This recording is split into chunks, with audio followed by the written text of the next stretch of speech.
All right, Jerry, my apologies. Thank you for being patient. Trying to get all these technologies connected takes time, but we're ready to go. Before we go, any word on when we might be able to, sit around the table and do this? Why don't we cover that under miscellany at the end of the meeting as part of the meeting? Great. All right. Well, let's open the meeting. Thank you, everybody, for joining us for the June meeting of the Lawrence Cultural Arts Commission. Appreciate all of you attending and participating tonight, and welcome our guests to talk on various topics tonight. Porter, you want to do the housekeeping message for our Zoom, YouTube? Sure. Basically, just remember that this meeting is being broadcast on YouTube and recorded on YouTube and made available publicly that way. Just ask everybody to mute during the meeting so that we don't have any distractions. And also to state your name each time you are going to speak, just so if anybody's listening remotely, they know who's speaking. That will be very helpful. And I know we all tend to forget. Hopefully, gentle reminders from me or Jerry will be received gracefully. We'll do that. So I think that's all I have for now, Jerry. Thank you. Okay, great. So we'll call the meeting to order. I have 7:37. We'll do a roll call. I'm going to read off the names, and if you could come off of mute and give a verbal here, that would be great. We'll start with Christina Walker. Hi, I'm Christina Walker here. Joshua Fall-Leaf. Don't see Joshua here. Marlo. Hello, Angel. Present. Denise. Hi, Denise Stone, present. Mary Doveton. You're on mute. You're on mute. Okay, I know. This is just a different way to get out. Yes, Mary Dumpton here. I've done that so many times. It's ridiculous. Haven't we all? James. James could not be here tonight. Okay. Sarah. We're here. Okay. Jordan. Here. Dina. Hi, Dina Amon. I'm here. Daniel. Sorry, did you say my name? I did say your name. Oh, yes. Daniel B. Smith. I am here. Great. And I'm Jerry Johnson, and I'm here as well.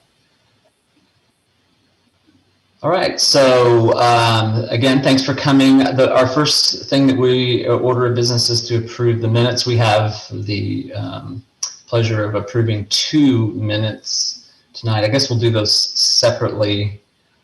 I hope you all had a chance to review those. We had the special meeting in April, which was a short meeting with the single topic of the mural that was on the flower shop. So any comments on those before we move to approve?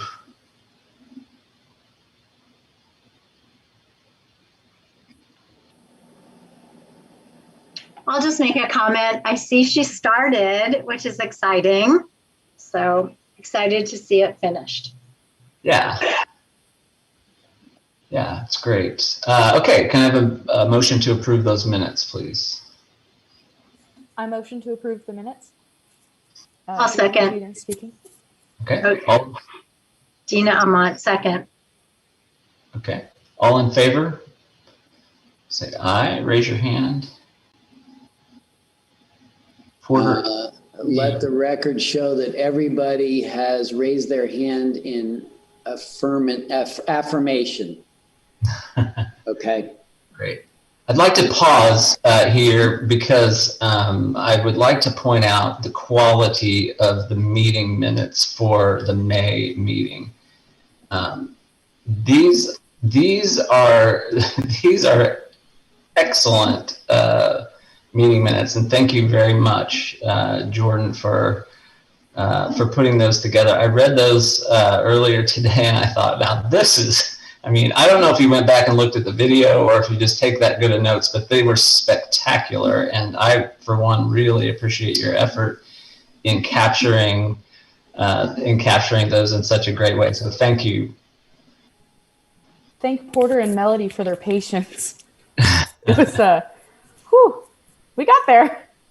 Yeah, they're great. I mean, you captured everything so well. So thank you. Does anyone, now having said that, does anyone dare call into question any text in those meeting minutes? Okay, great. Can I have a motion to approve those? I move to approve, please. All right, and a second. I will second. All right, all in favor? Let's just make sure I see all hands raised. All hands are raised for the record, so they are approved unanimously. All right, great.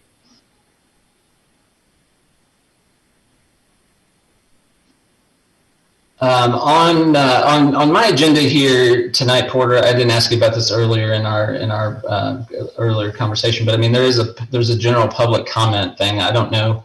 Do we have anyone? Should we pause for that? Is there anyone general public wise that we need to acknowledge or give time to? Just for explanation, so with the change in the health order, we've changed our policies here, and therefore people are not encouraged to, I mean, Zoom is certainly an option, but people are also now welcome to come to City Hall. Not that they would have been turned away before, but we were trying to encourage people only who needed access, who didn't have technology. So with that, we don't require getting written public comments, although that's also still acceptable. So I would say that, yes, it's appropriate to call for public comment just to see if anybody has anything that they want to speak to. I'm not sure we have anybody here that wants to do that. There's nobody in the commission room, so. Okay. All right, fair enough then. All right, well then we'll move on. And I was super excited to see that Clint was joining us tonight to give us an update on downtown master plan. And so I will turn it over to Clint. Clint is I mean, for those of you who know or may not know, Clint is a past LCAC member, and he was the liaison for our group to that master plan and has participated in those meetings. And I think just as a matter of generosity on his part and to inform us, he has agreed to come in and sort of tie up any loose ends and present to us what he's learned from those efforts. So thanks, Clint. I'll turn it over to you. All right. Thanks, Jerry. Good to see you guys again. So I wish I were tying up loose ends, but the the whole process, it looks like, has been extended. So what we had a couple of weeks ago was supposed to be the final meeting. I think there was some lack of understanding that basically they were going to present us with their plan and with the anticipation that we would just sign off on it. And I think it became pretty clear early on in the discussion that that wasn't going to happen, that there were just still too many questions to be answered. So what ultimately happened is our response, instead of a yay or nay, was a request that the consultant asked the city to give us one more meeting to allow for further dialogue. So that's, I don't think the city, Porter, correct me if I'm wrong, I don't know that they've approved that, but a date has been set for July 8th for further discussion and hopefully to maybe approve the plan. That's as I understand it too. Yeah. So, there were I kind of made some notes here. I don't know if any of you have looked over, you can find on, and Porter can share the link, but you can see on the city's website kind of the draft plan that they have. It's pretty, it touches on a lot of different subjects. And public art is one of those. I think there are, there's also, suggestions for like a permanent home for the farmers market, which could also be a gathering place for music or other, performances. There's calling out more kind of smaller parks in the downtown area that could also be for some gatherings and for some public art. So I felt pretty good about they acknowledged from the beginning that downtown is kind of the social and cultural hub of the city. So the goal would be to maintain that. It talks a lot also about connecting downtown to the river, to north of the river, and to the areas particularly east and west of Mass. So it's, and it's looking out kind of 20 years, where do you want to be 20 years from now? So I felt pretty good about the statement, or about the presentation, and some of the sticking points, I guess, during the presentation to the steering committee. One was some people felt like the plan was maybe going too far in some areas, and I actually honestly felt differently. I felt like there are some areas where they needed to be a little more specific. I felt some things were kind of like vague and somewhat like obvious, and I think you hire a consultant to really kind of steer you a little better. So there was some kind of, I guess, disagreement on that, but I think it's like 12 people on this committee. So, getting 12 people to agree on anything, especially 12 people many of whom are stakeholders, and have a vested interest in what downtown looks like, in the next 20 years. Another kind of sticking point, another thing there was a lot of discussion about was architecture. And, there's an architect on the board, and then the gentleman from historic preservation. And, so they kind of headed up two different opinions of, should every building on Mass look the same, like it was built a long time ago, or should the ones that are historic be preserved that way and allow for, some more, some varying types of buildings. So I think that's another point. There was, I know one person felt like this plan shouldn't include that. I felt strongly that it should. I think if developers are going to come in, there needs to be clear path, or clear list of do's and don'ts, because I think that's already gotten us in trouble. I think we, on a couple of occasions.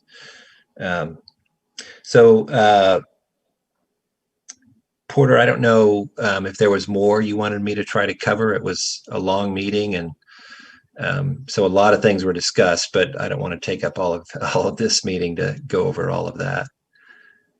No, I appreciate the update, and I really appreciate you coming out of retirement to rejoin that planning effort. And it was not expected that it would be delayed, but I think it's a good idea because there were certainly a lot of questions. I think part of it too was that there was just some confusion about some things.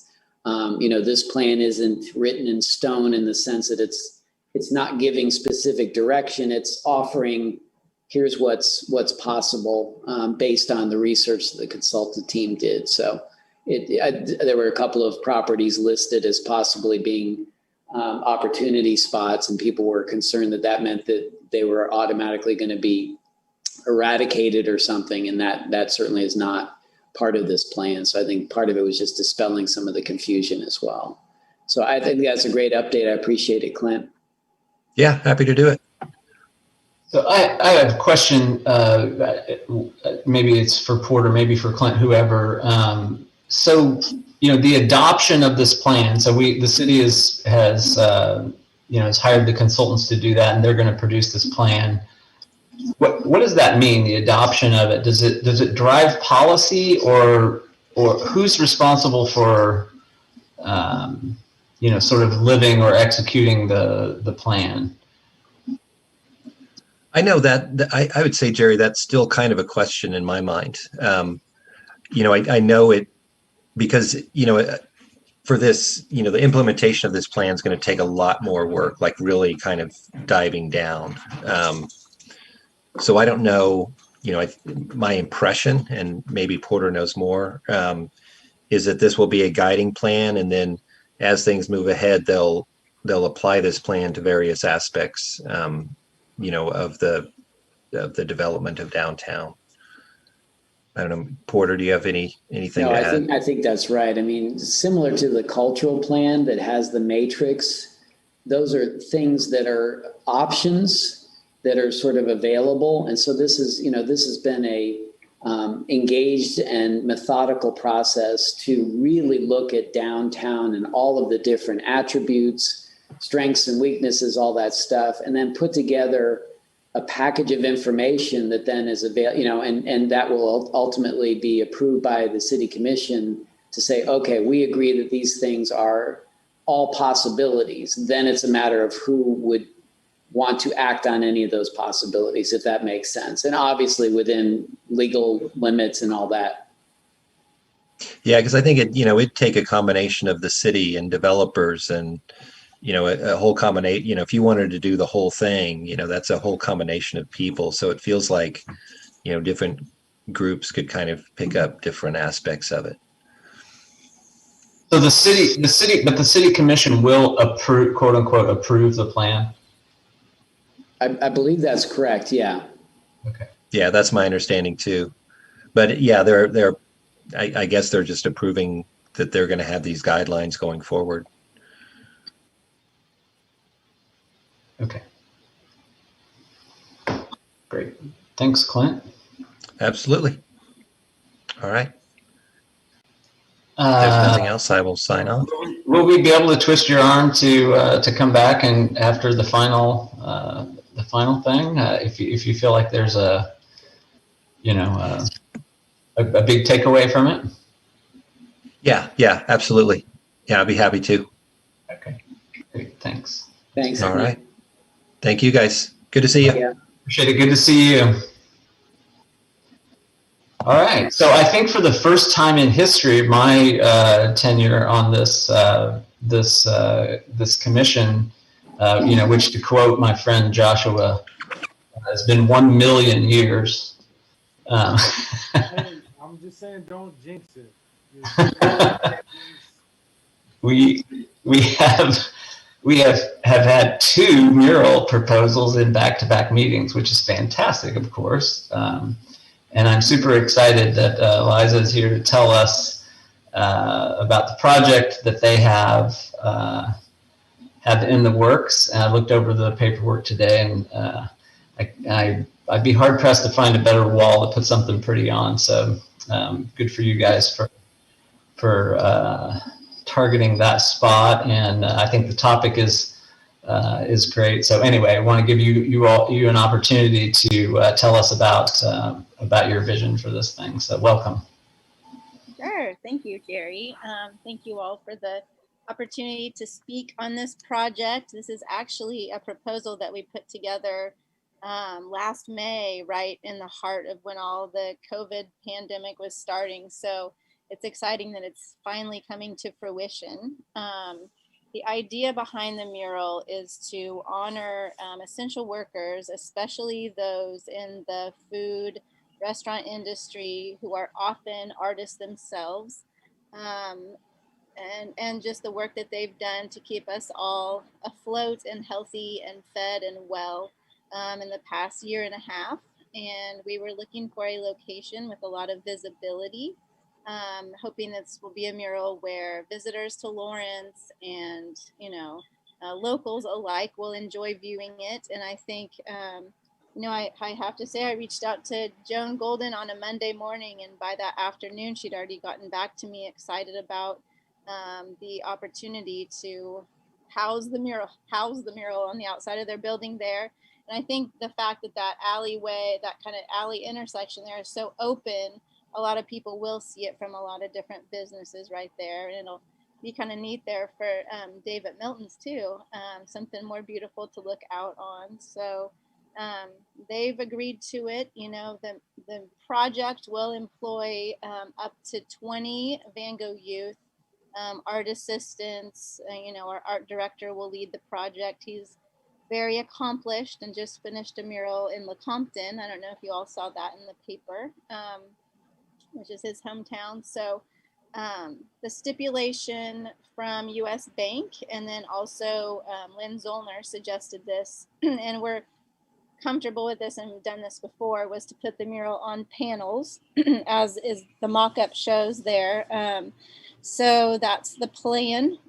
So they will be painted, although it's way more romantic to paint in an alleyway on a brick building and be out there live doing that. I think it's going to make more sense for this project, and just for a lot of reasons, to paint it at VanGo, and then we'll have it installed. And then we had a non-arts partner. So the funder for this is KCAIC, which is Kansas Creative Arts Industries. I'm sure many of you know that. And this type of project, you collaborate with a non-arts partner, and that partner is Lawrence Restaurant Association, although you could argue that they are also artists. But we're going to work together with them, and they will be one of our clients for the project. And then we might, we're trying to figure out how we're going to work out something where they can also benefit in their fundraising for the Lawrence Restaurant Association with the project. So that is TBD on how that's going to happen, but that is on the docket to be discussed. So I am here if you all have any questions or anything. I'm happy to answer any questions. All right, thanks for that, and the beautiful bird music in the background. It's wonderful. Oh yeah. I saw my boy was outside, so I thought that sounded like a good idea. Yeah, no, it's nice. Thanks. So I want to open it up to our group to ask questions. You know, we have a checklist and process sort of that we've put together over the years to ensure, I don't know about ensure, but to promote good outcomes to these types of things. And this group is very keen on, you know, I know you know the history. We've had some mural issues in town over the years and everything, which we've been able to largely resolve, I think, in positive ways. But we've come up with this checklist and these ideas of the contract and all that type of stuff to try to get out ahead of those types of things when we do this kind of art. Now, I would like to acknowledge it right off the bat that because this is on panels that are on a building, I think we have relief from some of those other problems where you're putting paint on brick and so on and so forth. So I acknowledge right off the bat that you know, that sort of gives us some breathing room, I guess, if you will, on some of those things. But anyway, I want to open it up to the group for questions about any concerns, or sometimes this group really just likes to you know, give finger snaps for good ideas and stuff, and those are always great too. So anyway, I'll open it up to anyone. Joshua. Of course, I have something to say. Joshua, it's hard to hear you. All right, I was toying around with new technology. Is this better? This is much better. Thank you. Sorry, I'm not a tech guy, but I have too much equipment over here. First, I'd like to say welcome, Eliza. I am aware of some VanGo engagements with Haskell of late, and I'm going to follow up with an email about such matters. Secondly, I say if it's on panels and not paint on brick, let's be radical and crazy and do something awesome. Is and two, I think the U.S. Bank location is historically a spot where indigenous people in Lawrence, particularly high school folks, have demonstrated and performed and sang and danced. And I don't want to force anything or change whatever scheme it is, but I think some of that history is important, and I always, of course, I'm biased, and I'm gonna declare that at the outset and be unabashedly biased to represent some of the indigenous communities in all of works of art, as we've seen in murals across the city in many cases. So I appreciate your proposal. I think that's a wonderful location, and I think it can be a beautiful hub for any number of wonderful events. So I'm all for it. I'm very supportive of it, and I will follow up with you after this meeting, I'm sure. Yes.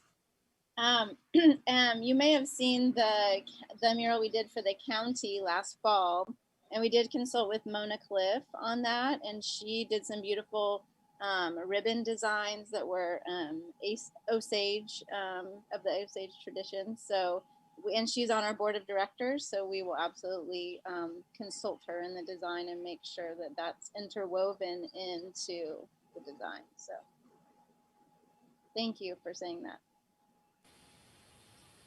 All right, any other comments or questions?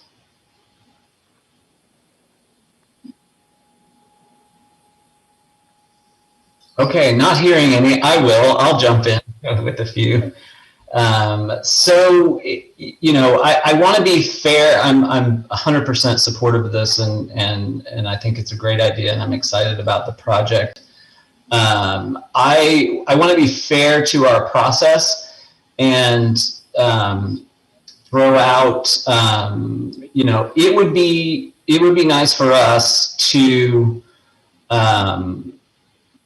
to see. So I read through the emails from the bank, and I was telling Porter I used to be a tenant in that building, and had my office in there and everything. And I got a general positive vibe from it, but it just didn't seem like there was a, hey, go for it. This is a go. So I for one, would like to see something, more of a letter of support or whatever from them. Again, and I'm just one person speaking, and then the only other thing that typically comes along with this is, I understand that, we got letters from the people who are offering financial support and so forth, but it'd be nice to see if Dave would, write a note or whatever, Milton's, or, the other businesses across the street and so forth. It'd be nice to have, like direct support from them on this. That's just my opinion. I really like our checklist, and I think it's flexible for different types of things, and so I would recommend that you review that. As far as the contract thing goes, I don't know if you looked at it. In this case, I think because that's on panels that I think I'm not sure that's even necessary. It's a nice thing to look at. Porter likes to point out, and he's right in pointing it out, that it protects the artist. But you guys have been down the road on this stuff. I don't have particular concerns about that. You all have done. This is common activities for you guys and so forth. So I don't envision any surprises there. So those are my only comments. Is that it'd be nice to get a few neighborly support type of letters, and then something a little bit more, in my mind, a little bit more definitive from the bank. understanding that it's, low risk because it's panels and so on and so forth. So I don't know if anyone else has any further comment on that or. No, I would, Jerry, I would just like to support that. I mean, that's what we asked of the most recent mural, just to get some, not that it's make or break, but some local business or residents support or not support, but just some feedback from others who could respond well or not well, or just to get the sense of what we're going into. I think it's certainly a worthwhile endeavor and well rewarding in the end, just to get a sense of how people are going to respond to it once it is installed. Denise, thank you, Josh. I'm Denise Stone, and I have a comment about the process. Definitely, I support what Jerry said, and I think I want to emphasize that looking at actually applying for this, although you have a great application, I was very impressed with the clarity and the thoroughness of that application, but you really need to follow the checklist that goes with it and to fill in some of those areas that need to be completed. So, and it may feel like you're applying again, but you're actually not. You're just going to be completing the process. So I'd appreciate it if you would do that. Thanks. Thanks, Denise. Any comments from anyone else?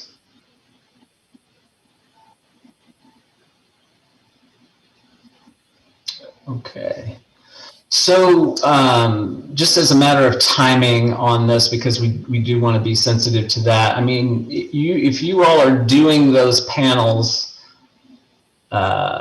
in-house or whatever, I mean, if we ask you to, come back, well, I don't know, you can come back next month or not, but if we ask you to submit those things between now and our meeting next month, does that impact your schedule at all?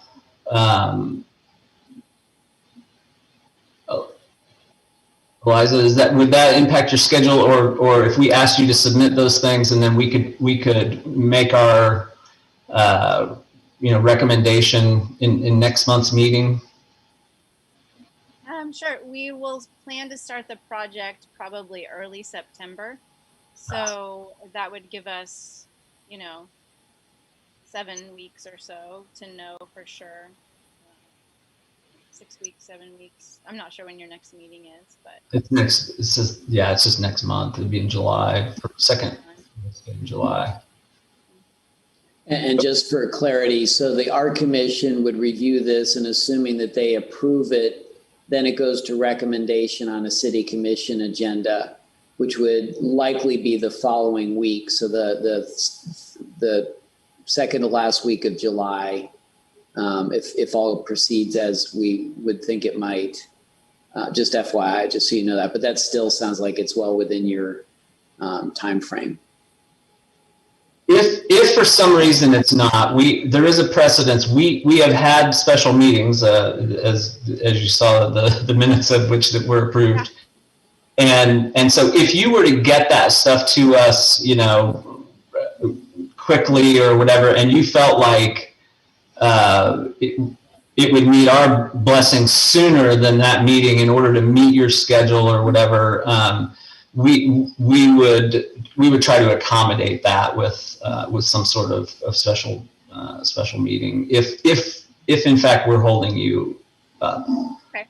Let me get with the team and see kind of when their drop dead date of needing to know is, but sure, it's no problem to gather those additional documents. And in that email thread with US Bank, there was more conversation prior to that was more enthusiastic, I guess you could say, but that was kind of their formal agreement statement toward the end of our conversation. And so that's just what I attached there. So. Okay. Sure, I appreciate that. And I mean, that it came across as positive on their part, but just not quite as definitive, I think, as, sorry if I'm being a stickler on it. But.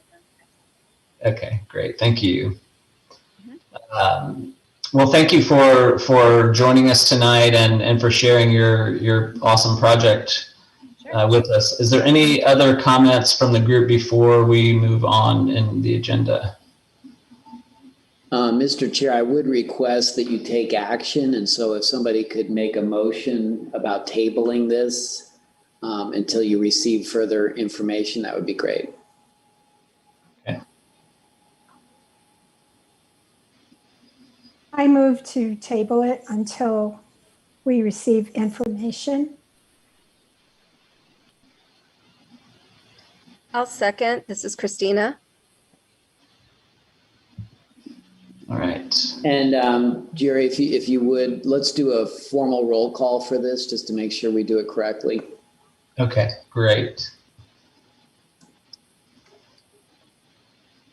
Denise Stone, Yeah. Well, hang on. Let me. Okay. So Denise, yes. Daniel, Daniel Smith here. and your vote is Aye, yeah, in favor. okay. Sarah, Sarah Curry, aye. Marlo, Marlo Angel, in favor. Jordan, Jordan Martinez, in favor. Joshua, Aye. Christina, Christina Walker in favor. Dina, Dina Amont in favor. Mary, Mary Doveton in favor. and Jerry Johnson in favor. Great. All right. So we look forward to getting that. Thank you so much. Appreciate it. Yeah, thank you.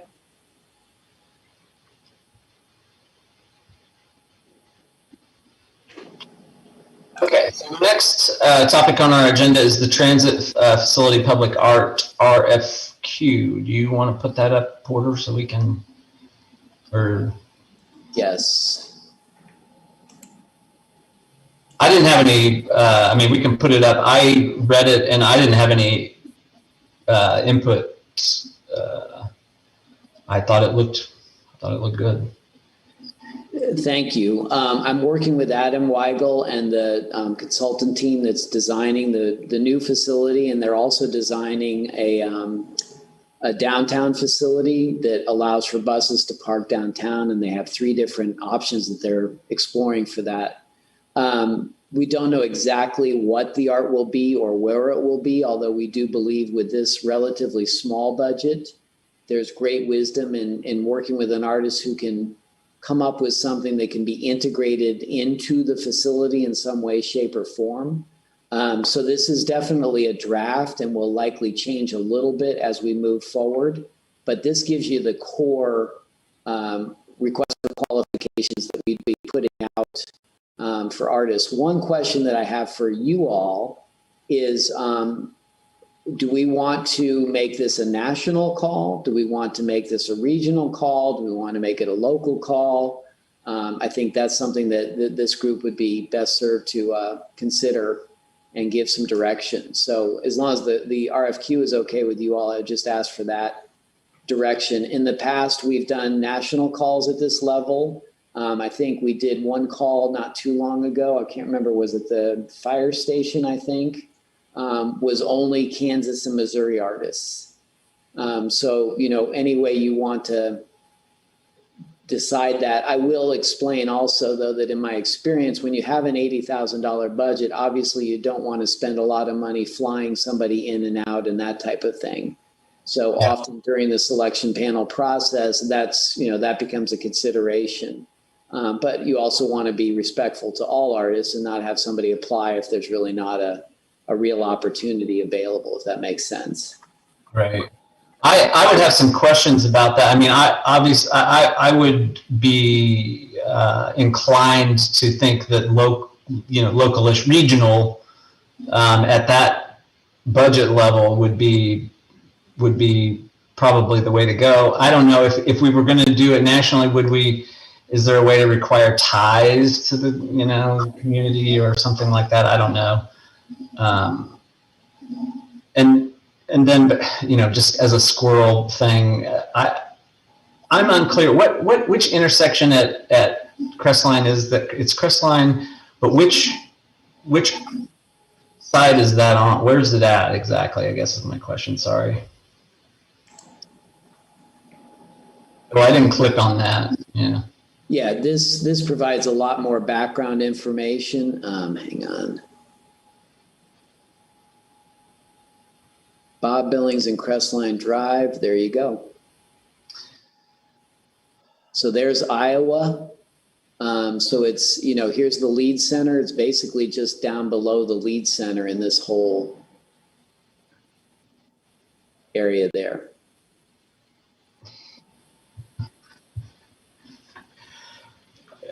Yeah, that's a lot of bus facility right there on the road facing Bob Billings. Happily, that's not part of the RFQ for the art. I know, but I was thinking, how big a piece of art can we get to cover it up? Sorry.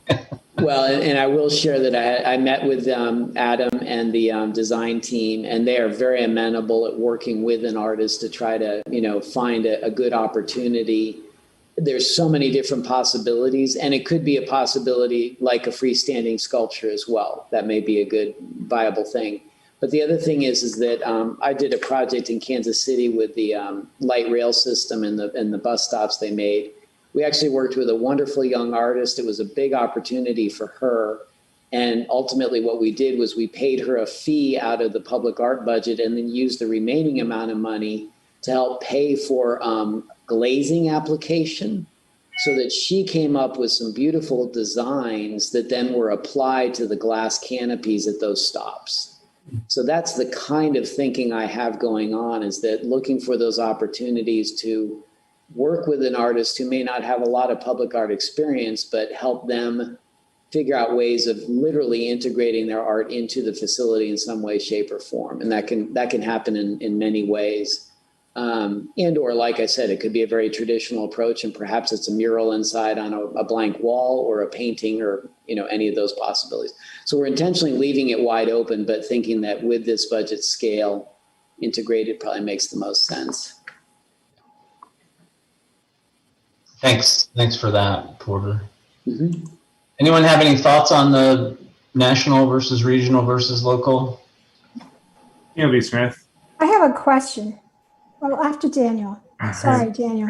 You're fine, Denise. So for me, I mean, we've talked about national versus local before.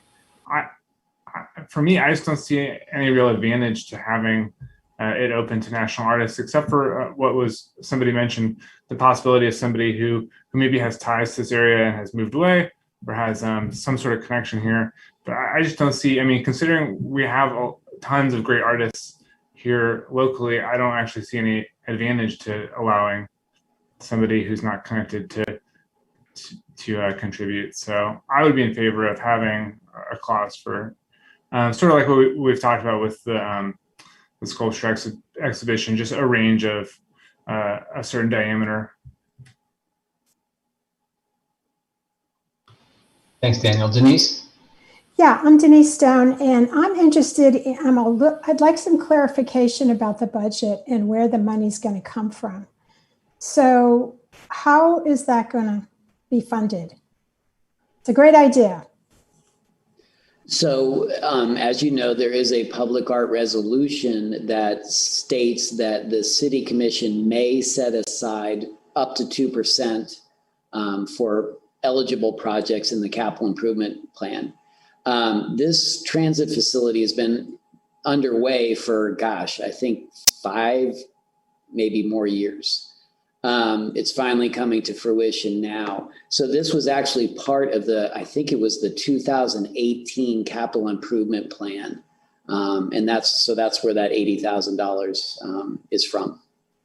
Okay, so this is completely separate from the TGT funding. Correct. Okay.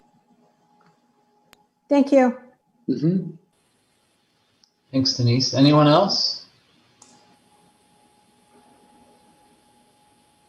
Do we need to vote on whether we think it should be regional or whatever? I mean, I believe you can just give me direction, and then I'd appreciate a vote of approval to move forward with this RFQ, understanding that I may make some adaptations, but no major changes going forward.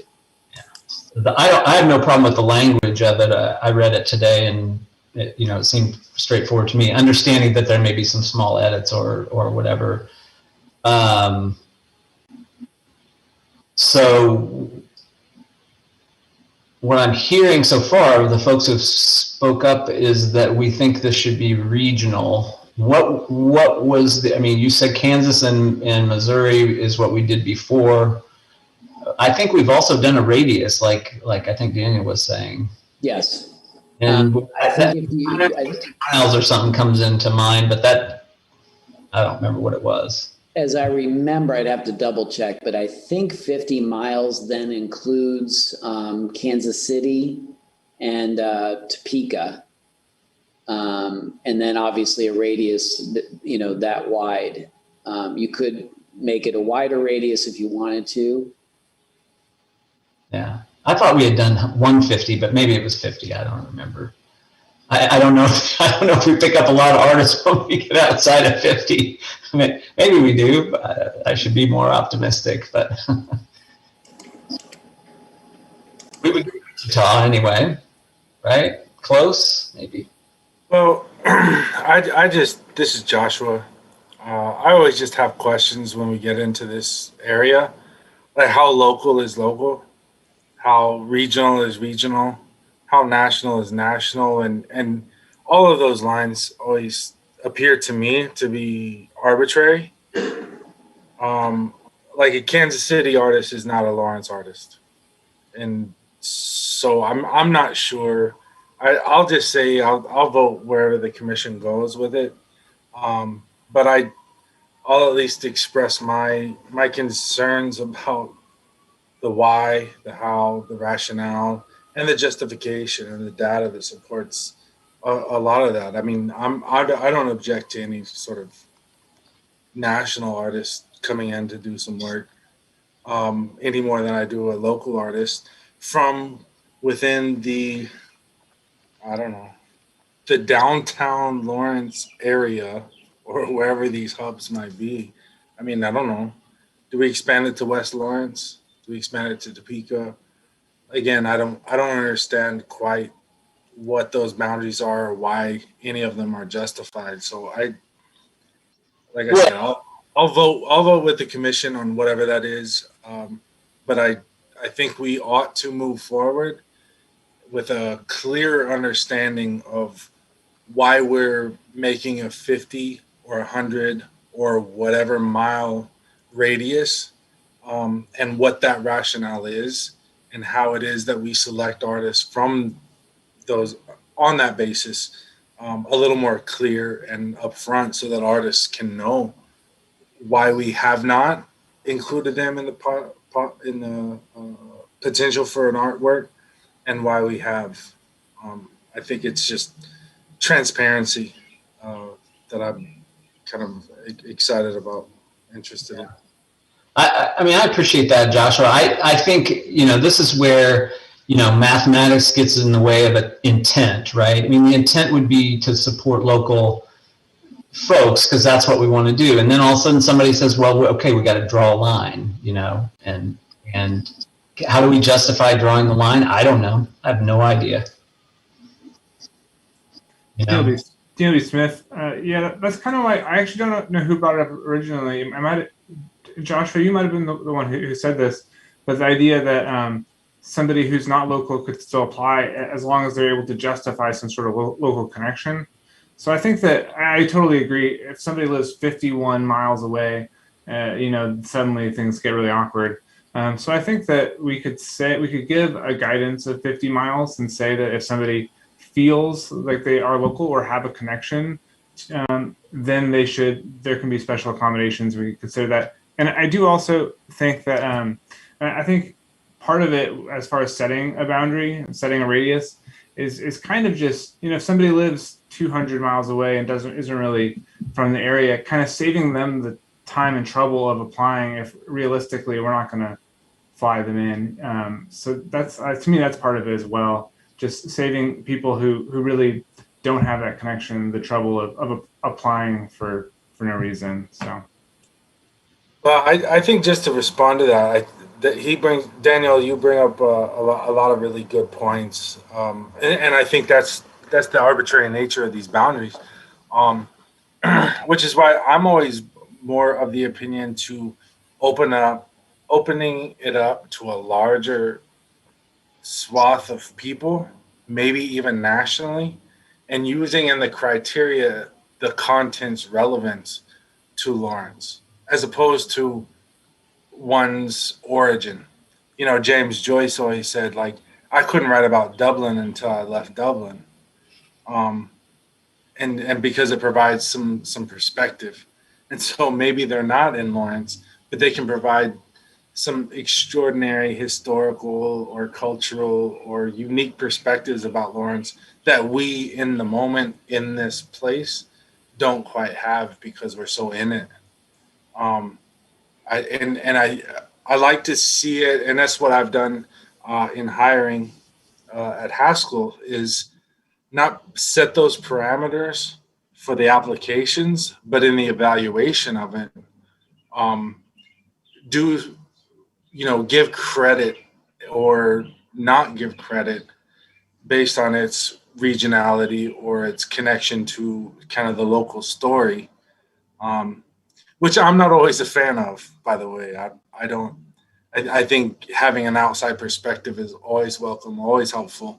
And I love hearing those who aren't ingrained in a system, aren't ingrained in a community, aren't ingrained in a culture, because they provide a different point of view. But again, I would just argue opening it up to a wider audience for proposals, for applications, and then in the evaluation, start putting some quantification into its topical relevance to our community, to what Lawrence is about, what it does, et cetera, et cetera. So I've talked too much. Thank you. That's what I have to say. I say something. I'm going to agree with Joshua.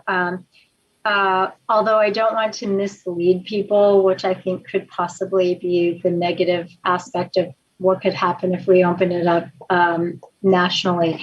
But I think it's more important to see the content and the meaning of what the artist comes up with and how it fits in our town, in our situation, in our locale. Then I think that's more important than where they come from.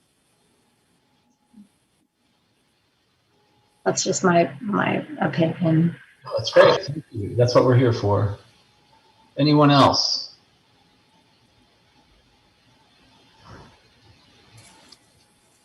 Yeah, Jordan. this is Jordan Martinez speaking.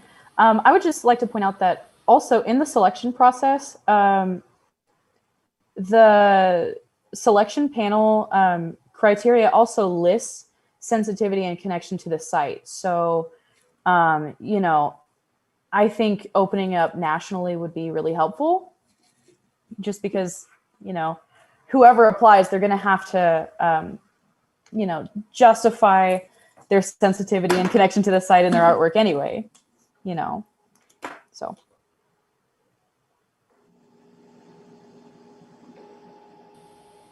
Thank you. That's what I was trying to say. Jordan just did it better. That's very succinctly. Thank you, Jordan. We get by with help from our friends, right? Anyone else? So I'm down with that. I think, Porter, remind me, what's our role in choosing I don't remember this body choosing the artist per se. Isn't there a panel that does that? Right. That's the next step, is to develop a selection panel, which you will do. And actually that since we're talking about it, if you all think of folks that you think should be part of this panel, please let me know. And we'll assemble a panel probably no larger than, say, 9 people that will include Adam Weigel, the transit director, and a representative from the design firm. So just as a point of reference with respect to that, I mean, there's one way that we ensure that there's local ties to, the piece and all of that type of thing, is that panel is obviously local. So yes. So I guess as a question. I'm Denise, and I have a question.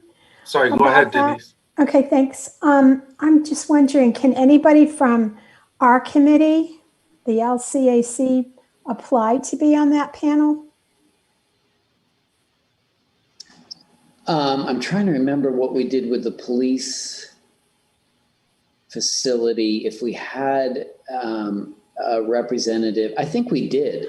So, I was the representative. Honestly, yeah, that's right. You did. That's right. Thank you. Silly Sure. me.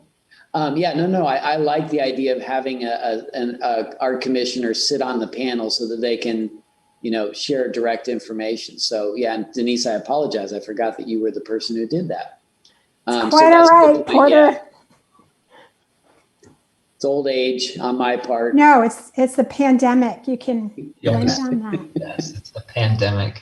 So yes, to answer Denise's good question, yes, one of you should serve on that panel as well, and we'll certainly put a representative from the Art Commission on that panel. This is Joshua. I would like to nominate Denise Stone for that panel, even though regionally she is in San Francisco right now. Thank you, Joshua. I really appreciate that. I still think she would represent us well. But I guess on a serious note, and I don't want to like hone in on it too much, but I wonder if we can't provide, I guess, an evaluation framework for that committee, or maybe that committee will discern that for themselves. But some way which some sort of regionality or local connection or relationship can be emphasized or weighted in a certain way in the evaluation. And I don't know that we can like dictate that upon the committee, but if we can emphasize perhaps that's a part of the evaluation process, then I think that might be helpful for that committee as well. Currently, this is what we have listed as the selection process, which is something that the Art Commission developed a while back. Basically, what the selection panel, who will comprise the selection panel, and then the general criteria is artistic quality, innovation and originality, professional public art experience, and sensitivity and connection to the site. So if you wanted to add a bullet point or more information in that opening paragraph, you could do that. And or the representative from the Cultural Arts Commission could certainly convey these concerns to the selection panel. And so there's more than one way to convey that information to a selection panel as well. And I want to make sure everybody understands, we're not asking for proposals. That's kind of a cardinal rule in my book. I don't want to ask artists to do work that they aren't going to get compensated for. So these are only qualifications, which means they will submit their portfolio and then a letter of interest describing in more detail why they're interested in this project. And at that point, if they have any thoughts, some artists generate proposals anyway. That's up to them, but we don't require that. One option would be then with the selection panel they could then ask for proposals. So in other words, let's say 20 artists respond to this, they narrow that field down to say 5. You could go back to those 5 artists, and I would encourage us to consider paying them, pay them a fee to then develop a more specific proposal. So there's options during the selection panel process as well. So help me out with this third bullet. Porter, where it says sensitivity and connection to the site. So since we're not talking about a proposal, what does that mean? I mean, connection to the site, I get it. The artist could have connection to the site or the area, but I mean, if we're not talking about a proposal for a specific sculpture, mural, whatever, I'm not sure. Hopefully this would be borne out in somebody's letter of interest. Part of this is like a job application. Did they read the job description? Do they understand what they're getting into? Sure. And in this case, you're correct. They wouldn't, specifically show something per se. The other thing I've seen in many cases is you will see in an artist's portfolio that they are sensitive to what they're doing, especially with public art. Yeah. And again, this is very broad and not very specific, since it's just, the idea being just sensitive to this, this area in some way, shape, or form. And to Josh's point, that could show up in many ways. An outside artist could say, "Oh, I'm amazed by something unique in Lawrence that we aren't even thinking about," and that could come out that way. So I've seen that happen both ways. So I like that, and there is room for a fourth bullet. I just want to point out there's a blank space right there for a fourth bullet. So could we consider putting in there, connection to the area, or more than connection to the site, artists' connection to the area, and then open the whole thing up nationally. And then somebody could say, I mean, maybe they're not even from Lawrence or whatever, but maybe they say, I'm a huge, I don't know, I'm going to make something up that's going to fall on its face, but, I'm a huge Langston Hughes fan. I've studied everything about him. I knew his upbringing and, blah, blah, blah, whatever. And they have some heartfelt connection to something that is Lawrence or whatever. I don't know. And then we don't have to worry about drawing circles on a map and stuff like that. If I could add, I agree with that. Yeah, if I could just add a quick comment to that. Jerry, the way I was reading the sensitivity and connection to the site bullet was basically like, if we're opening up, the artist's call nationally, I would personally like to see, especially because this is a public transportation art project, right? I would like to see connection to the transportation history of Lawrence, because we do have a really unique history. La Yarda is a prime example of it, because La Yarda is not listed in the BNSF annals. I've checked. They have no documentation of ever creating La Yarda, of ever hiring Mexican immigrant workers to lay down the railway through Lawrence.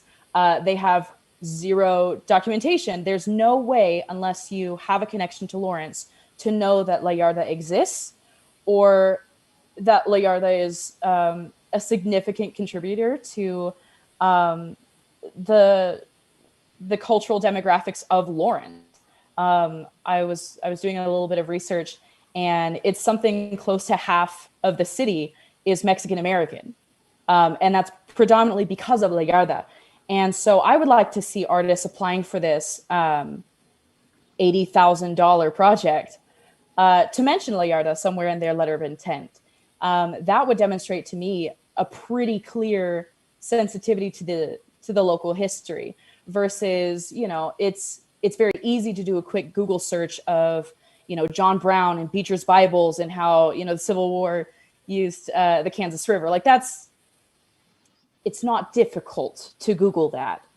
But unless you are from Lawrence or have a personal connection or understanding of Lawrence and our very unique and beautiful, cultural and racial and, demographic history, you're not going to learn about La Yarda. You're not going to learn about, La Yarda is actually my prime example, but that's a pretty significant aspect of the Lawrence community and history. And, I don't know how we would recommend something about that into the evaluation criteria, because I think having sensitivity to the site is pretty succinct, but I would like whatever selection panel we have to keep that in mind. And actually, if you don't mind me continuing to talk, I think it might be really important to invite someone from the Watkins Museum of History to be on this selection panel, because they would have a lot more information than I do, or that most people would. And I think they'd be a good metric for that sensitivity of the community. So thanks for that, Jordan. Do you think that this bullet, sensitivity and connection to the site, do you think that's, a broad enough brush that we could sort of glean what you're looking for out of those applicants? I think I'm wary of using too detailed language in that call, just because if we're thinking of different things, like La Yarda is always on the forefront of my brain because most of my family has relatives, or we have a personal connection to La Yarda, so that's always on my brain. But I don't know of any other significant transportation or cultural minutia that a different artist might, so I think keeping it broad is a good thing, but I think we can get around that by being very selective with the panel. Jerry, I'll just support everything Jordan just said. I think that's true. I'm just going to be, through the duration of my time on the Lawrence Cultural Arts Commission, I'm just going to back up everything Jordan says. And I would also state, Haskell students ended up at Haskell by train. That's how we got here. That's how we were transported here. And through the difficult and challenging times that Haskell students underwent at Haskell, they walked to the train station to go home repeatedly. They sold their train tickets to support the stadium and its building. It's also worth noting, not just in train transportation, but that Frank McDonald, which McDonald Drive is named after, a local hero for many respects, is responsible for the interstate coming through Lawrence in his political responsibilities and obligations. And the Watkins Museum can support and justify that. But transportation and Lawrence and some of the significant players and influences is extraordinary. And I think, like Jordan noted, being able to understand, conceptualize, and articulate that in some way through that panel evaluation would be critical, because it's such a unique story that's not expressed very often or very well by anybody. But it ought to be, and art is as good a media as any to do so. So I support that, and adding in that much. Okay, great. Thank you. So, Porter, what I hear is that I think we want to open it up nationally, and I think we want to be selective by our panel. We'd like for an LCAC member to be on the panel, and I think Denise has been nominated, and our San Francisco resident Denise Owen is willing to do that. I don't know if we get to select who else goes on that panel. I think we do have a say in that, and I heard somebody from Watkins. I think that's an outstanding idea. This is Marlo. I would love to see Jordan or some diversity represented on that panel, because I hadn't even thought of that angle to it, and I think that really illuminated a lot in that discussion. So I think having someone with that cultural knowledge of the transportation history of Lawrence would be critical.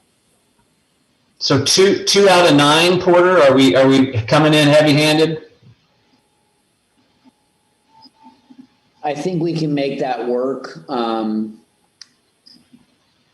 trying to think of why that wouldn't work, but usually it's a voting issue. in the sense that that person effectively is on the panel voting for an artist and then is on the art commission, then voting also again, 2 votes sort of. That's the where I've seen this get sticky. But that person, I think we can work around that. And or Jordan, the other thing we need to be conscious of is this is a time commitment. This usually includes 3 to 5 meetings, and one meeting's usually pretty long. Denise, I think you'll remember we had one longer meeting where we went through, and then we did interviews with the short list of artists. So I just want people to be aware that's one of the challenges of this is it does require time, and typically we do this during business hours because it's difficult to do it later. So I just want that awareness. But that said, I think that we can make it work, and or if Jordan would want to suggest somebody, that would be my biggest request is like Joshua, if there's somebody from Haskell or somebody that represents the Native American community here that could serve on this panel. The other challenge is most artists, we have to consider artists who might want to compete for this. Obviously they can't serve on the panel if they want to compete for the opportunity. So it's all, there's those little details that we have to think about. Could we, thank you for that, Porter. That's helpful. That's very helpful. Could we, on the voting issue, I get that, and I see how that's a sticky topic. Could we ask that if we had 2 members of the LCAC on there, could we ask that they abstain in the vote, the later vote as part of this group? Because we have a big enough number. We have 11. Correct. Yeah, that's certainly a good, that's a good way to go, is just have those 2 members participate in the selection panel, be part of that process. And then when they come to the art commission, they can certainly verbally talk about their experience, but ultimately if they abstain, then obviously there's no conflict. All right, so what I'm hearing is that we could move to ask that this be a national search, that 2 members of the LCAC sit on that commission, and that they, with the understanding that they would be voting, not on that commission, on that panel, they would be voting on the panel, but they would abstain later when the LCAC votes on the actual thing.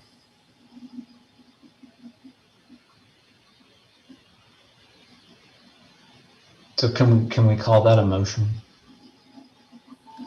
Yes, I'll make that motion. And also as a side note, I also want to state that I don't presume to speak for Jordan, but I know at least I'm not looking necessarily for an artist to provide any sort of details or information about those items related to Haskell or Frank McDonald specifically, but they're examples of what an artist ought to be presenting that connects their relationship and their art to the local history. So I don't know if I articulated that well enough. So I just wanted to state that those were just examples of some things that could be touched upon. But yes, I so move that we move forward.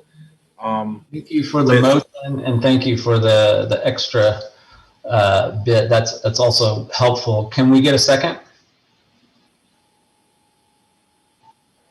Hi, I'm Denise Stone. I second. Okay. Can we do a show of hands, all in favor?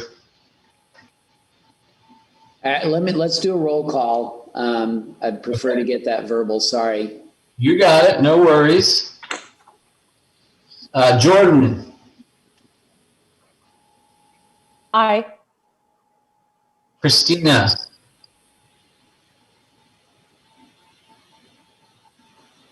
She's on mute. Hi. Daniel. Aye. Dina. Aye. Sarah. Aye. Marlo. Aye. Denise. Hi. Mary. And also we're having some lighting problems here in the theater. So I am going to sign off here and sign on from a different computer. Great. Thank you, Mary. And Joshua. Aye. Jerry, aye.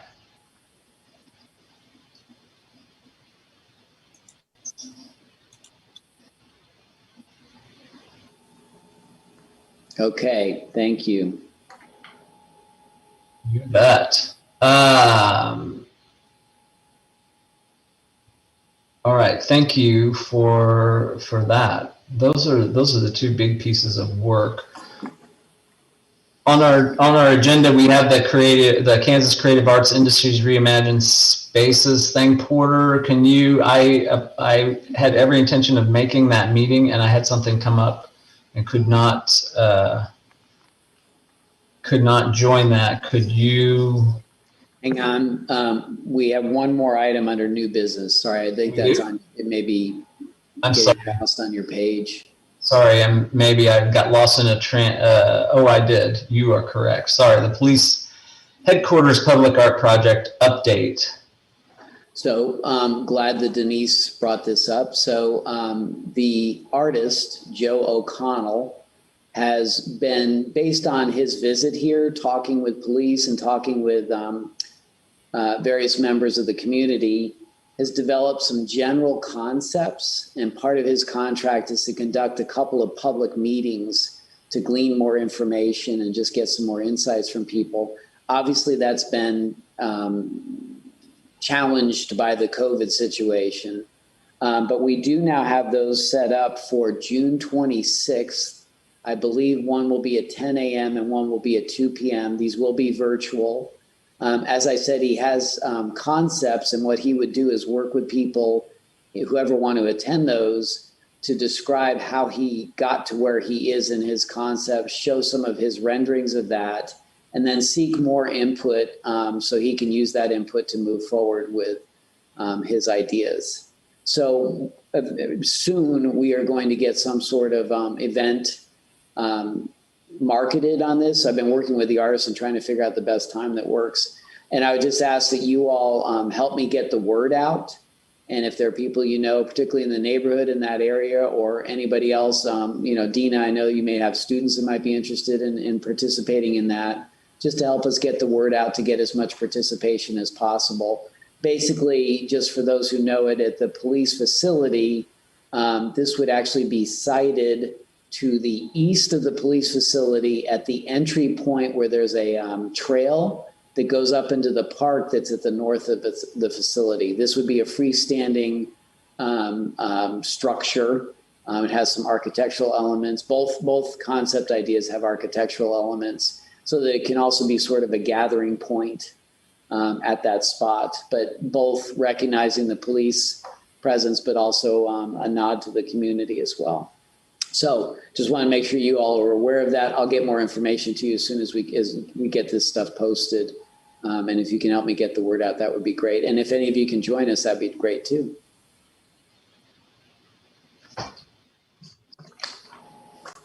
Great, thank you. Sorry, that was on the turn of the page of my. Yeah, I realize that. It was in the crease, as they say. All right, so now the Reimagined Spaces Kansas Creative Arts thing. Yes, so as you'll remember, I worked with Marlo and the terrific folks from the Spencer, and we worked with Tiffany from the Chamber and Sally Zograi, and I hope I'm not forgetting, at the time, Michael Davidson, now Kim Onspach from Explore Lawrence. Michael actually came with this concept of doing storefront art, which has somewhat grown into this bigger opportunity. So a grant was written to the Kansas Creative Arts Industry Commission, and happily they approved our grant for $10,000. We've worked out the financials on this. We do have to make a cash match of $2,500 and then match the rest of it with either cash or in kind. And so the Explore Lawrence has agreed to make the $2,500 cash match. And then we're pretty confident that between all of these different groups, we will have the necessary in-kind on that as well.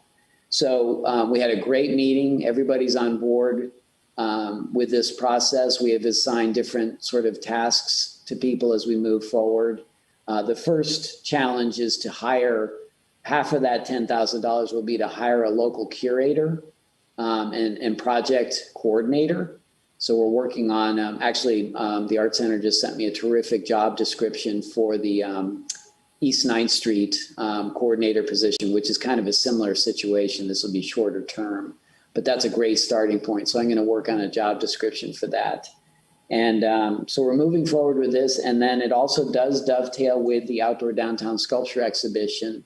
And even though the TGT funds are suffering, unfortunately, I believe I'm working with the finance department to see if we can't move forward with, instead of a full amount on our budgeted amount, with a smaller amount to at least match that Kansas Creative Arts Industry Commission grant, so that we can have an additional 3 to 5 artists. We may have to adjust as we go, but so I'm going to get that outdoor downtown sculpture exhibition call out as soon as I can, so we can get that process rolling and hopefully get some artists on board through that as well.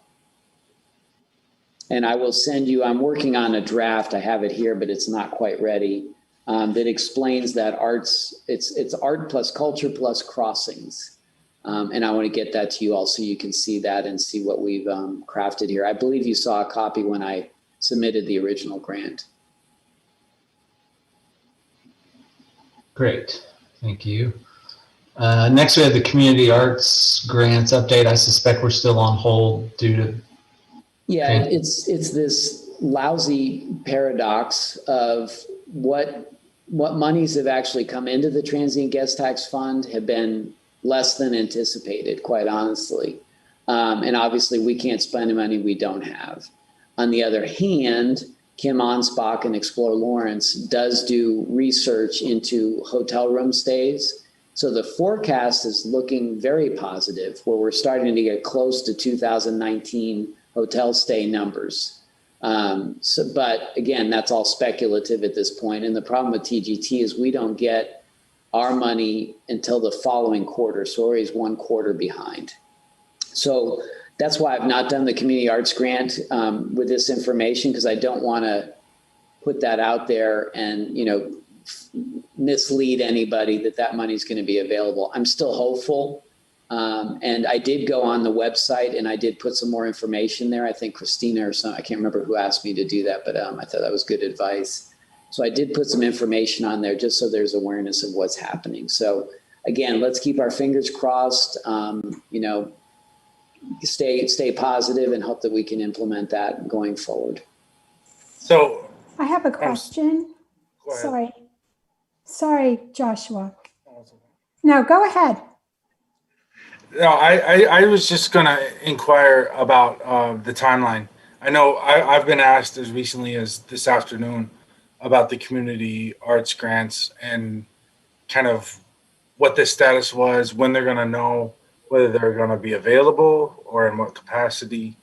And I'm not sure what to share. So I'm not really sure either. I believe the next payment will be in August from the state to the TGT fund. Again, I am communicating with the finance office on this, so I'm trying to track this as best I can. And I apologize. Believe me, I can't tell you how excruciating this has been for me to be challenged by all this. So anyway, but I apologize. I wish I had clearer information. Right. Thank you. And thank you, Denise. Oh, you're welcome. I have heard that last night the Lawrence City Commission provided more money to Explore Lawrence, so there is no TGT monies at this point. I know you're being very optimistic, Porter. Should we be talking about that at some future point? In what capacity? Well, simply as a concern. We've had a meeting where we have talked about it and focused on it, but isn't this something that as a commission that we need to be concerned about, really concerned about? I don't know if you're familiar, but Marlo has spoken to this and sent an email to the city commission and the city manager. So for the, moving forward into the future, I believe staff is looking at what are the options so that it's not limited to TGT. So yes, I think it is a concern. Hopefully we don't have any more pandemics in the near future, because that certainly was the biggest factor in this. Marlo, I don't know if you want to speak to that more, because you got some feedback, I believe. Sure, I did.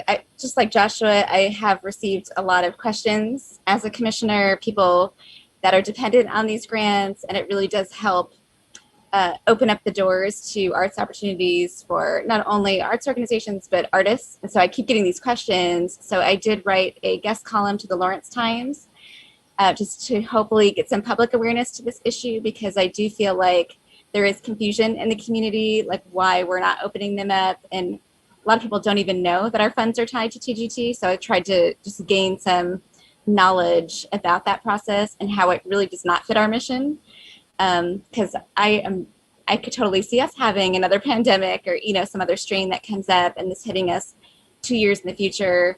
So I'm super passionate about us communicating to the commission now as they're starting to do their budget process for July. I talked to one of the commissioners today on the phone and just reiterated the importance of our Cultural Arts Commission is not just for outside visitors. I think that's a large part of arts and culture, but it's not only what we do. We serve the residents of Lawrence. And I think we're vital to quality of life. We're vital to economic development. If people are going to bring a company to Lawrence, one of the first things they do is come to the Art Center for a tour. They know their children are going to find arts opportunities. They go to Haskell, they go to KU, and they see that this is a vibrant place to be. So it's not just bringing in the bed tax for people staying in hotels. It's also just a large part of quality of life, mental health, and wellness. So the more that we can be vocal, I think, to the commissioners, to the public at large, to what we're going through, I would love to see us advocate for federal funding. So I did get some positive feedback from Mayor Finkeldei about them really looking at ways that we can leverage some federal relief funding and whether that can be used to fund some arts and culture initiatives. So that's something that I'm super passionate about researching. And I think collectively as a body, if we can all be super vocal and super energized and looking for those federal resources and what other states are doing, I think it would benefit the whole.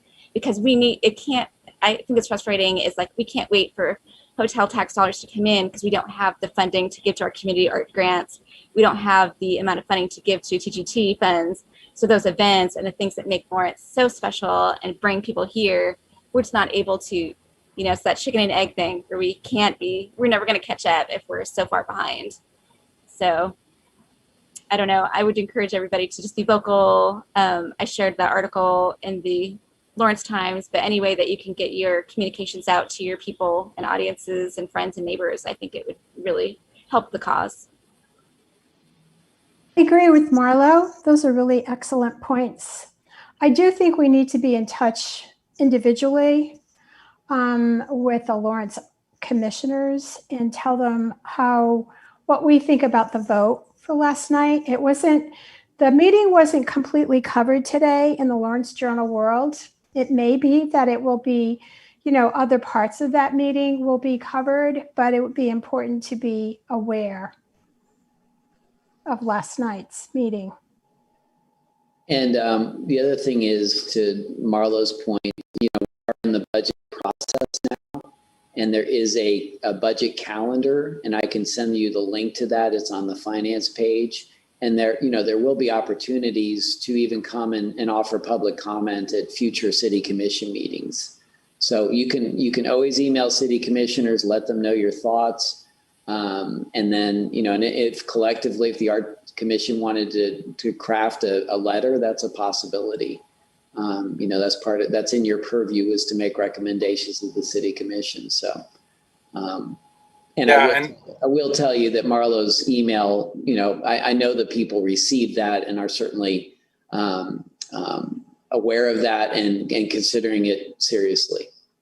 And this is Mary Doveton. Margaret Morris and Steve Nowak and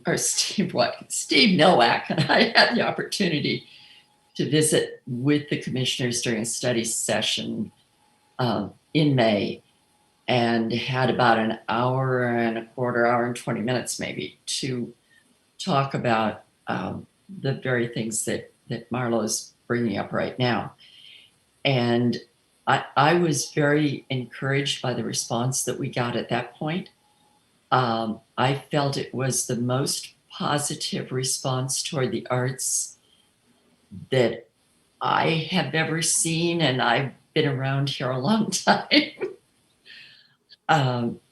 So I did feel encouraged by that. I don't know what's going to happen. I think there has been some discussion about possibly using some of the relief funds.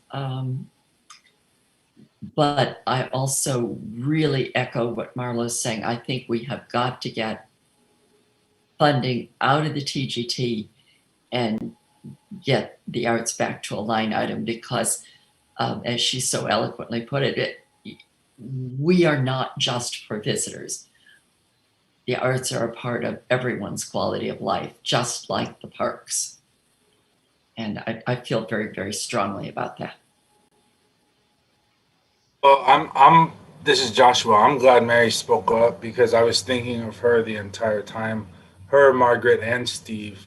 And while I appreciate anybody and everybody's individual efforts, I think what Mary, Margaret, and Steve did for their institutions and the community at large was a coordinated and deliberate strategic effort that also ought to be brought to bear in this regard, in how we are funded and how the community arts grants go. And it ought to be like not a public comment. It ought to be a behind the door, but behind the scenes, but also out front, a statement from the Lawrence Cultural Arts Commission, a clear declaration of our unity about this. And this is why, at least to circle back to the public art, I'm willing to open it up to the nation for any artist because our citizens and our communities get to enjoy it. Even if it's not supporting that local artist necessarily, we all get to interact with it. We all get to engage with it and have conversations about them. But I think it does take a very deliberate and coordinated effort, much like what Mary, Margaret, and Steve did for their respective institutions and the community that they serve, in order to make these transitions, make these moves, and demonstrate that this is in the best interest of the community. So I'm going to ask a question we've asked. Thank you for that, Joshua and Mary, Marlo, Denise, for bringing that topic up. It's in every meeting, right? We talk about this in every meeting. And in the past, I remember starting clear back when it was announced that our funds were going to come out of the TGT. We didn't like that idea then. And now we've seen what our concerns have come to bear, and our hands are tied, and it's frustrating. I was sharing my frustration about it with Porter earlier today. And in the past, when we've talked about, as a group, asking for that, I think maybe the time hasn't been right or whatever. I feel like we've been discouraged from making a group plea. I'm going to ask the question again: Is this the time to do it, Porter? What are the downsides? Help us with this, because we're struggling and none of us like it, and what can we do? I guess the next logical step would be a letter from the Cultural Arts Commission to the City Commission. I appreciate that Mary and Marlo have, obviously there are conversations. Actually, the next thing on the agenda ties into this, not specifically the TGT per se, but definitely about arts funding. So that would be my suggestion. Jerry, I'll support that. I'll draft it. I don't care. I'm on my way off the Cultural Arts Commission pretty soon. And I don't want for Jordan and Daniel and Sarah and Christine, anybody who stays on this commission longer than I don't want this to be a conversation we continue to have. If I can walk off this commission in December or January or whenever it is, and this be off the table, then I want that for our community, for you, for our commissioners, for the future Cultural Arts Commission, whatever it takes. Let's go. Let's run with it. If we're right, we know we're right. We should put all our chips on the table. Let's go. Okay. Yay, Josh. All right. So as a matter of process, Porter, if Joshua drafts, he gets us off the blank page and drafts that, and we know words are his deal. So I'm positive we're going to get good things. They're going to be violent. This is going to be ridiculous. We're going to have hearts. If I could make any recommendations, if I could be so bold, Joshua, to make any recommendations, I would take another peek at Marlo's email because it had some outstanding points in it. Well, Marlo is exponentially smarter than I, so I will certainly consult with her and run some drafts through some less emotionally invested people than I to moderate my language but still make the point clear. Fair enough. But Porter, as a matter of process, so he can do that. He can share that draft with you, and then I know we have to be careful. We can't be sending drafts around to the whole group, right? I think what I would recommend is you can have a committee. So if Joshua can craft a letter, and then if you all, if a small group of you can meet and review that letter, I would keep it short and sweet. And I do think Marlo has hit some of the key points that are important. And so reiterating those points is not a bad idea. And then work with the committee, and then the full commission should vote on that. So you either do that at your July 7th meeting. Is it July 7th? Well, I agree. I think we should do that, and I would like kind of a swath of commissioners, both those who have served for a long time, those who are new, those I would certainly like Marlo, who's already really articulated some of those finer points. I don't want to exclude anyone at all. I just if I can just put something on a page, that's great. But I think the folks like myself who are leaving the commission soon and those who are sticking with the commission ought to all have a voice in that. So I'd like for that committee to be representative of all those different folks. And we're safe. We're safe with up to four. Four is okay, right? Yeah. As long as it's not a quorum. All right. Let's figure it out. Who's it going to be? We've got Joshua, Marlo. We need two more. Again, I'd like those two more. One to be somebody who's served or understands the commission because of their time served, but also somebody new who's going to be able to follow through and continue in this regard. Like, just, I want a good representation on that committee, if possible. Mary, I'm recruiting you. You don't have to draft anything. Just tell us where we're wrong. I'm sure you're going to do a brilliant job, Joshua. Only Yes, with your help. I would be willing to do it because I'm quite outspoken in how I feel about this. I think it's important. Well, and then I would also like to request either I don't know the new folks necessarily, but Dina, Daniel, Sarah, or Jordan, you all are new to me. I haven't met you all in person, so I consider that new, and any one of you are more than welcome to contribute, and I'd welcome that. I'd be willing to volunteer, although I probably bring the least amount of experience and background being new to the committee. I think that's perfect. I think it's perfect because the committee as structured needs some reorganization. So to not be in the mix means you give like James Joyce, a good perspective on Dublin. Thank you, Dina. Thank you all for doing that. I think this is a topic, right? It keeps coming up, and it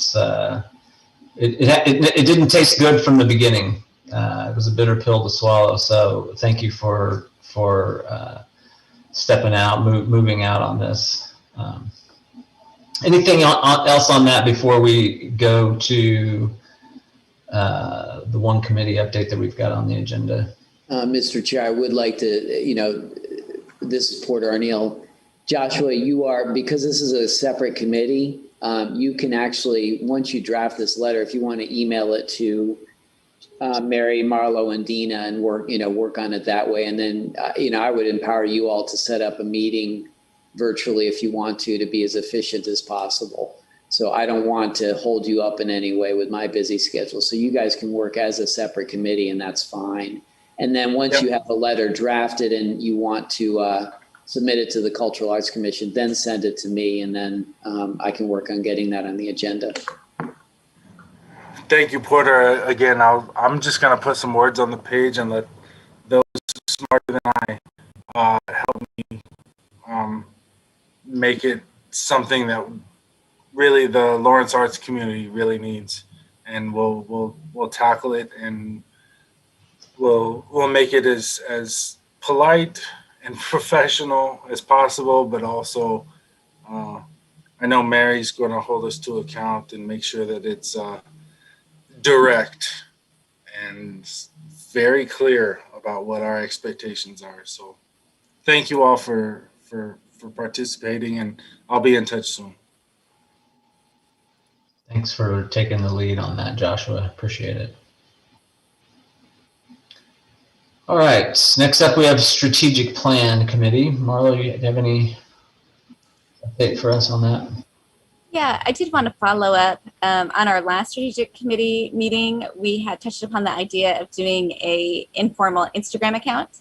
So I did talk to Porter a little bit about this earlier in the week. And we really wanted to find a way to celebrate arts and culture and communicate all these great things that are going on. I think Dina even started off our meeting saying, oh, hey, I saw this really cool mural, that we talked about.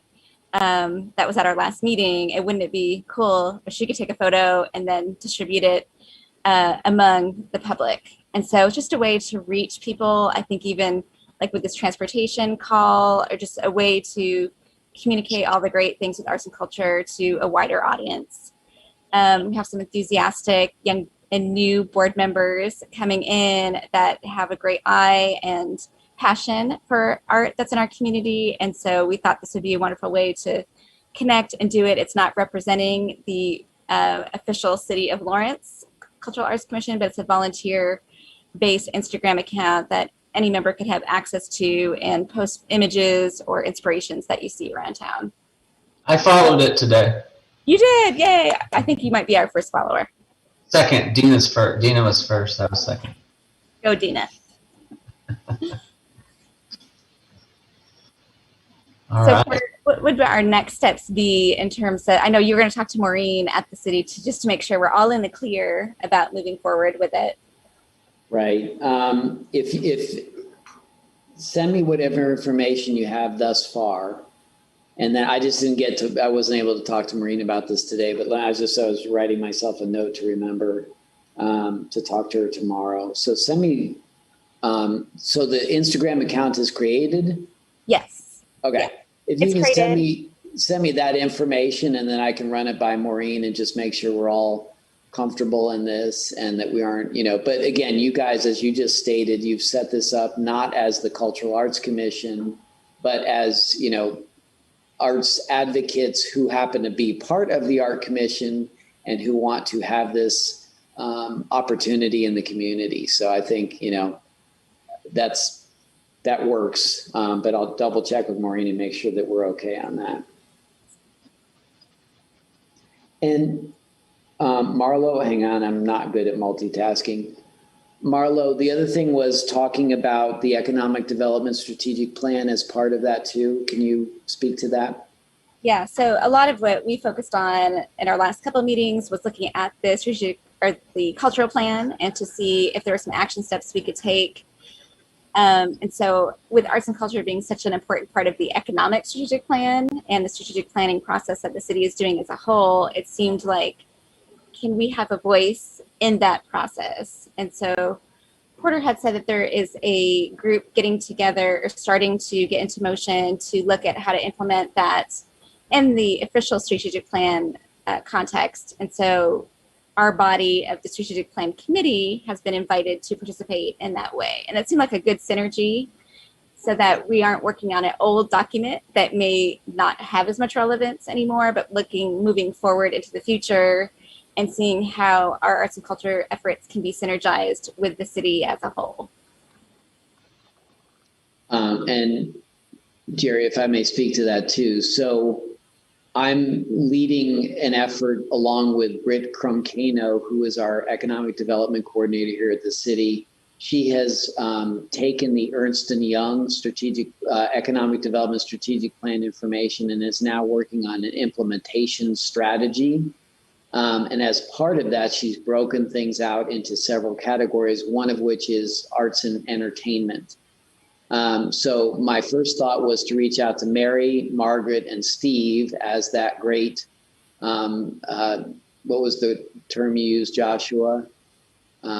Strategic group as a starting point. But then it occurred to me that since Marlo, and help me make sure I get this right, Marlo, Sarah, Jordan, and Joshua are all on that strategic plan committee, that it was kind of logical to have you guys engaged in this as well. And so I'm trying to set up a meeting, and actually now I'm being sneaky.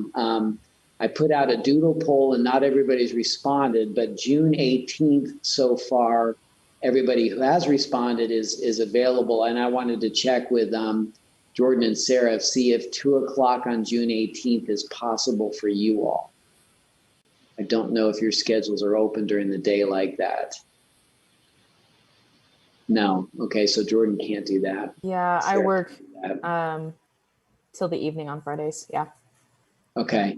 Is just generically, and forgive me if I've asked this before, do you typically have any time during the day, or is it better? I think, Sarah, actually, you did tell me that it's better after a certain time. Yes, correct. It is usually better after 5 p.m. for me.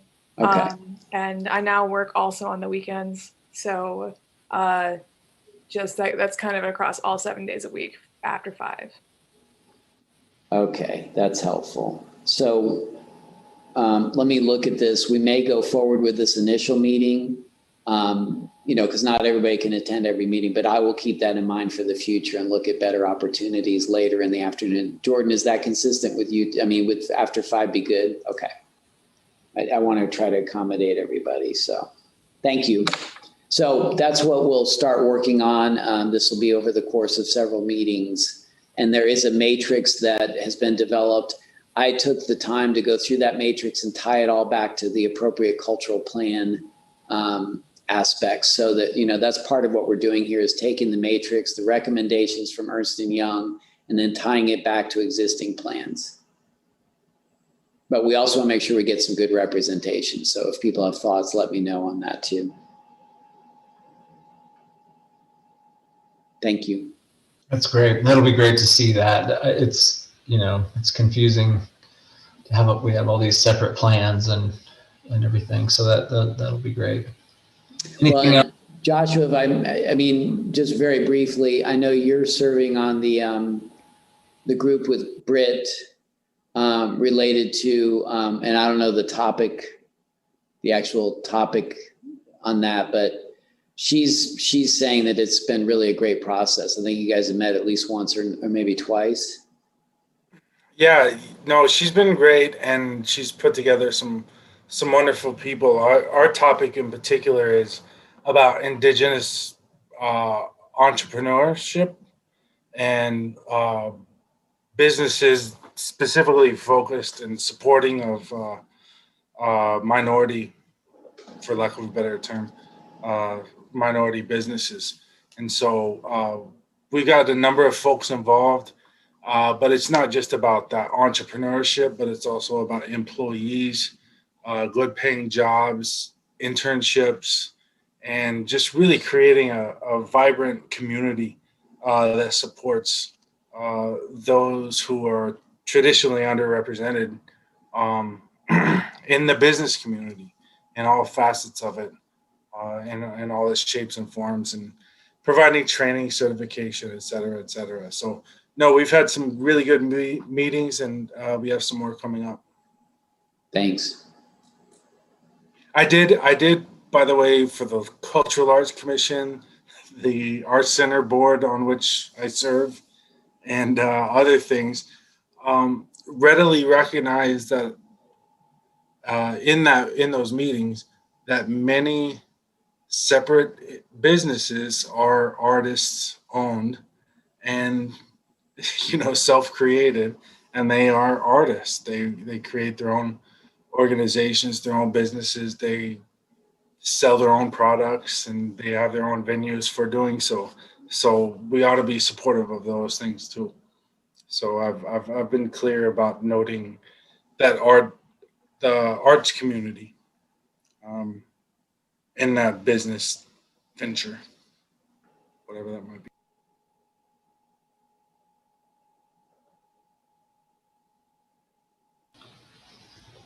Yeah, I made a note of that. That's actually, I like that. It's the small businesses that are art driven or artist driven. That's great. All right, Porter, we're to miscellaneous. The unveiling of our of the Fire Station Senior Center art piece.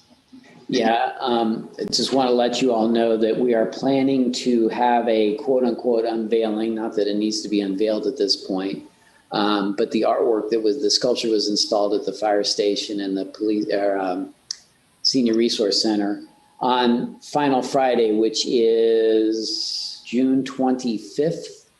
I don't know the exact time or details yet, but we are planning to get information out about that. I don't think it'll be a lengthy thing, maybe a 30-minute sort of gather out there and then let the artist say a few words, and then we will say ta-da.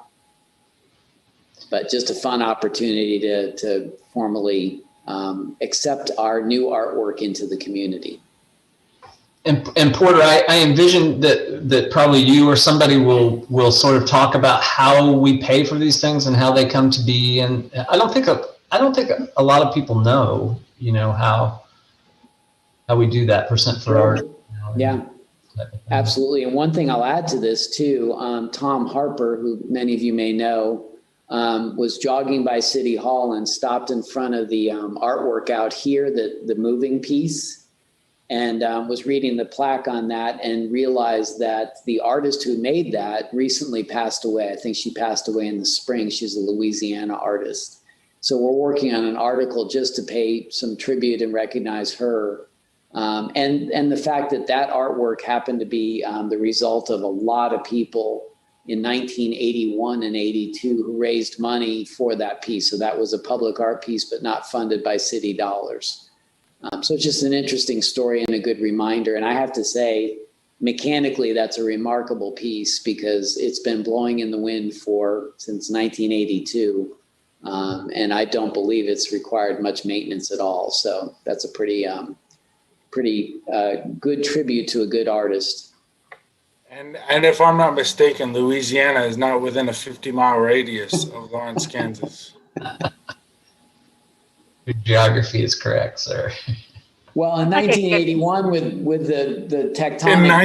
In 1981, I don't know. it was within a 50-mile radius.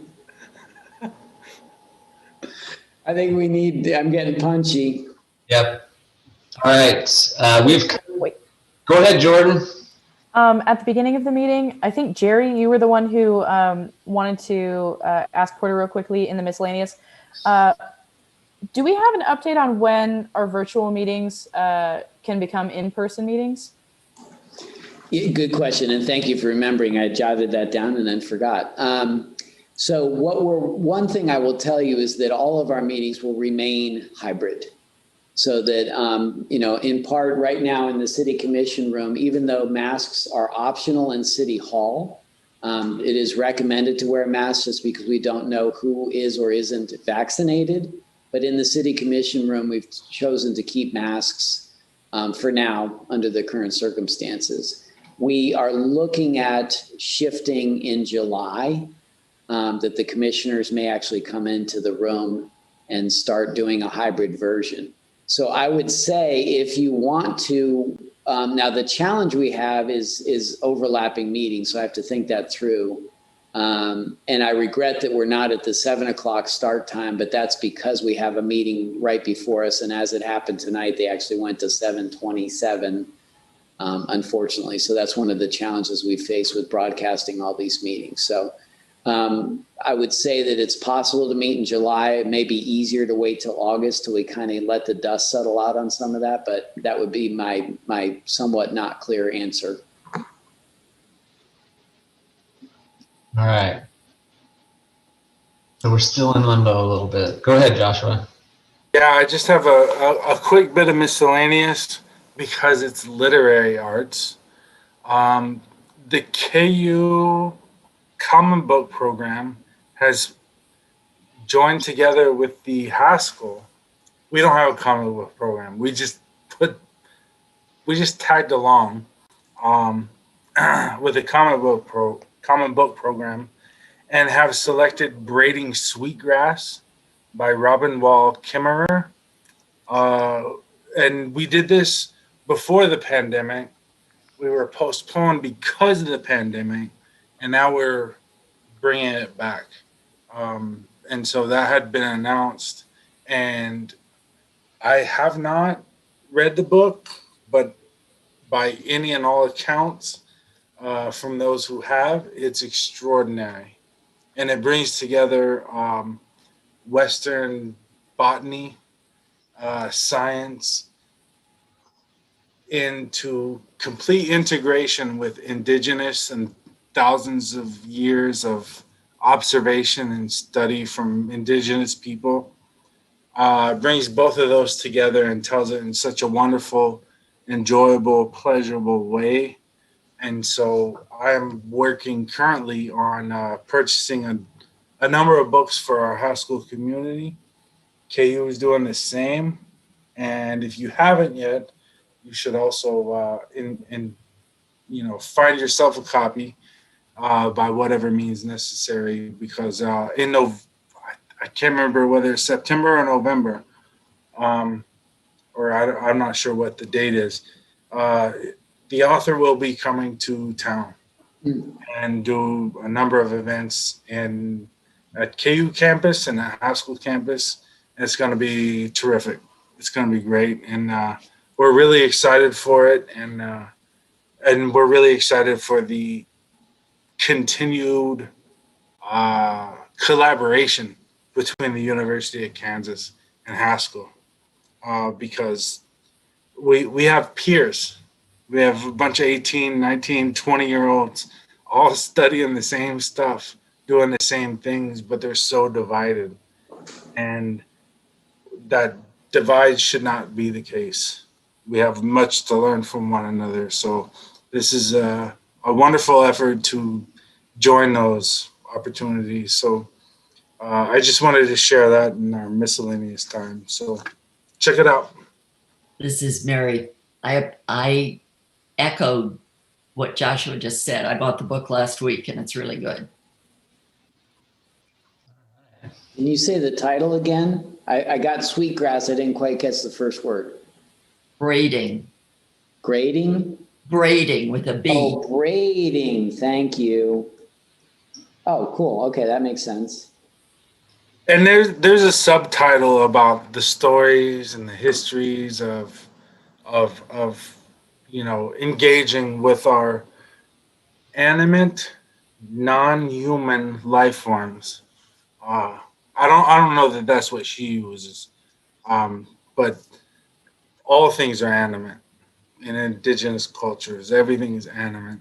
They just might not be human. So it's really engaging and participatory, and we take care of corn like a family member. We take care of wheat like family.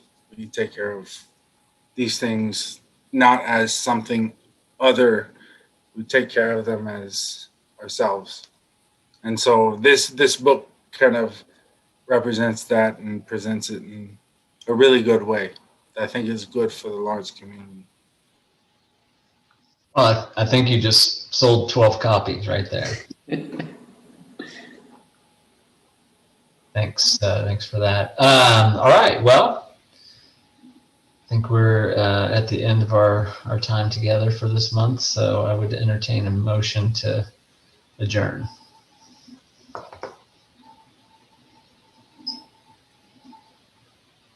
This is Mary. I'll move to adjourn. Second from Joshua.